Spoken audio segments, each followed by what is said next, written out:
Assalamualaikum, salam sejahtera untuk kita semua. Om Swastiastu, Namo Buddhaya, salam kebajikan. Yang terhormat Pak Yakut Khalil Quomas, Menteri Agama Republik Indonesia. Yang terhormat Pak Nadiem Makarim, Menteri Pendidikan, Kebudayaan, Riset dan Teknologi Republik Indonesia. Yang terhormat Pak Muhammad Tito Karnavian, Menteri Dalam Negeri Republik Indonesia yang hari ini diwakili oleh Dirjen Polpum Bapak Dr. Bahtiar Masters of Science.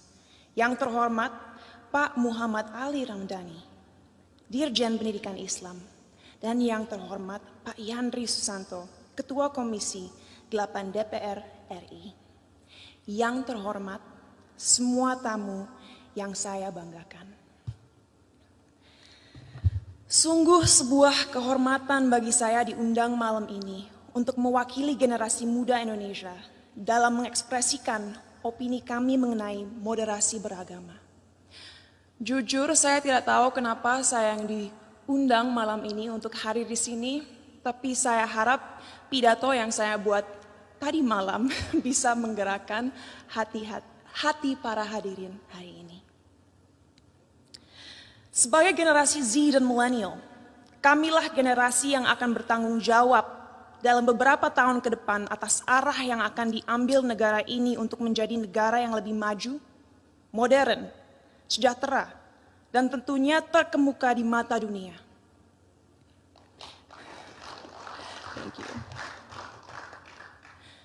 Tapi nilai-nilai apa saja yang harus kita terapkan kepada masyarakat Indonesia agar mimpi-mimpi ini bisa terrealisasi?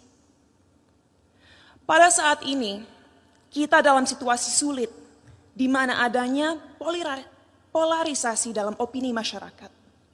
Terlihat jelas bahwa adanya ketidaksepakatan tentang apa yang dibutuhkan negara ini agar bisa benar-benar menjadi kesatuan yang kuat. Dalam satu sisi, generasi muda sekarang mempunyai keinginan besar untuk mempromosikan budaya dan identitas bangsa.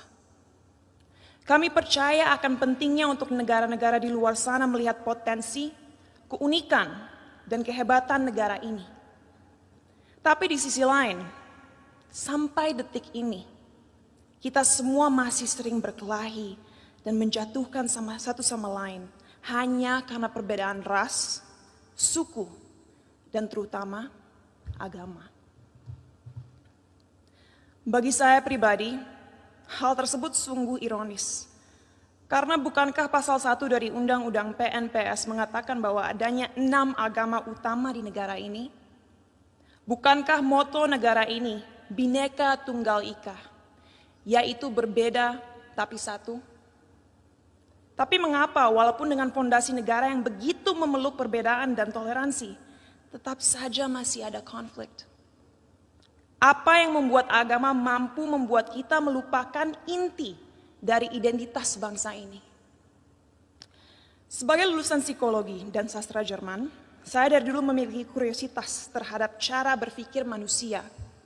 Oleh karena itu, pengetahuan tersebut saya perdalam dengan mempelajari filosofi. Sampai detik ini, saya tidak akan pernah lupa akan apa yang dikatakan oleh salah satu filsafat paling berpengaruh sepanjang masa, yaitu René Descartes. Ia mengatakan, manusia adalah makhluk yang finite atau terbatas, sedangkan Tuhan adalah sosok yang infinite atau tidak terbatas. Oleh karena itu, bagaimana kita sebagai makhluk yang terbatas merasa mempunyai kemampuan untuk mengerti sesuatu yang jauh di luar kapasitas kita? Bagaimana kita sebagai makhluk yang terbatas bisa memahami esensi dari sesuatu yang tidak terbatas? Inilah salah satu akar dari masalah yang kita miliki dalam masyarakat Indonesia sekarang. Karena pemahaman yang terbatas dan pemikiran yang tidak kritis, orang-orang terjebak dalam cara berpikir di mana mereka telah memanusiakan Tuhan. Merasa memiliki hak dalam mendikte kemauan Tuhan, merasa tahu pikiran Tuhan, dan merasa berhak bertindak atas nama Tuhan. Inilah yang akhirnya seringkali berubah menjadi sifat radikal. Dalam perbincangan saya beberapa waktu lalu dengan Habib Hussein Jafar, kami berdua sepakat bahwa bahaya yang masyarakat kita alami sekarang adalah mengatasnamakan Tuhan untuk kepentingan pribadi. Menyesatkan generasi penerus bangsa dengan prinsip hidup yang sebenarnya tidak ada dalam Holy Scriptures atau kitab suci agama. Kenapa bisa seperti itu? Karena kita kurang membimbing dan memberikan masyarakat tools yang dibutuhkan agar bisa memahami sebuah ajaran dengan akal kritis. Sehingga mereka menjadi tersesat dalam cara berpikir mereka dan lupa akan pentingnya menyeimbangi segala ilmu yang dipelajari dan dimiliki dengan nilai-nilai yang ada dalam budaya, sains, ataupun aliran pemikiran lainnya. Saat saya masih bersekolah dulu, saya ingat sekali diharuskan untuk membaca kitab suci berbagai agama dari segi literatur dan juga filosofi. Sehingga saya diberikan kesempatan untuk bisa memahami keindahan setiap agama dan sadar bahwa pada akhirnya fungsi terbesar agama adalah satu, yaitu untuk membimbing kompas moral manusia. Untuk mengingatkan manusia bahwa kita harus memperlakukan satu sama lain dengan hormat. Bahwa kita harus bersyukur dan bahwa kita semua harus sadar bahwa waktu kita di dunia ini hanyalah singkat dan terbatas. Oleh karena itu, ingatlah untuk selalu menjadi seseorang yang rendah hati dan siap membantu satu sama lain. Jadi, apa yang harus dilakukan ke depannya agar bisa melawan segala kebohongan yang ada? Apa yang kita bisa lakukan untuk memberdayakan rakyat bangsa ini? Saya rasa jawabannya cukup jelas. Satu, penting sekali kita segera mengingatkan kembali saudara-saudara kita akan indahnya, kayanya, dan uniknya budaya-budaya yang kita miliki di negara ini. Sejak usia dini penting kita mengenalkan budaya negara ini tidak hanya di sekolah, tapi juga melalui media dan semua platform digital yang ada. Sebuah hal yang krusial untuk disadari bagi generasi muda akan relevannya budaya kita di dunia yang semakin modern. Our culture is cool, not old school. Kedua, ajaran agama yang ada dalam sistem pendidikan harus adil dalam merepresentasikan agama-agama yang ada di negara ini.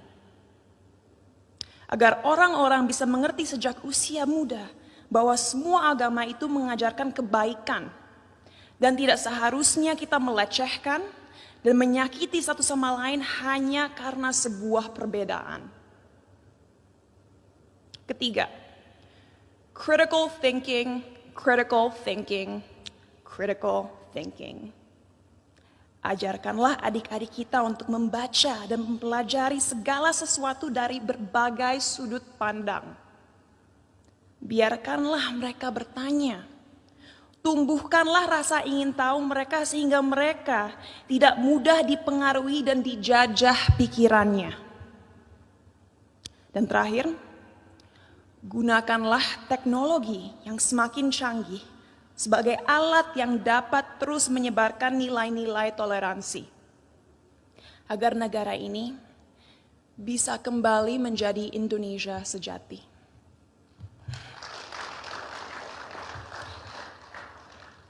Sebagai penutup, saya ingin membacakan quote berikut.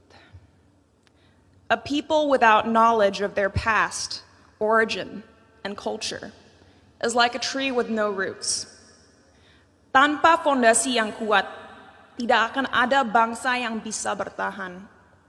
Oleh karena itu, ayo kita bersama-sama menjelmakan lambang Garuda dimanapun kita berada. Mari kita taat dalam beragama agar menjadi manusia yang bermoral, tapi mari kita juga merangkul budaya Indonesia untuk membimbing identitas bangsa. Terima kasih, salam sejahtera bagi kita semua.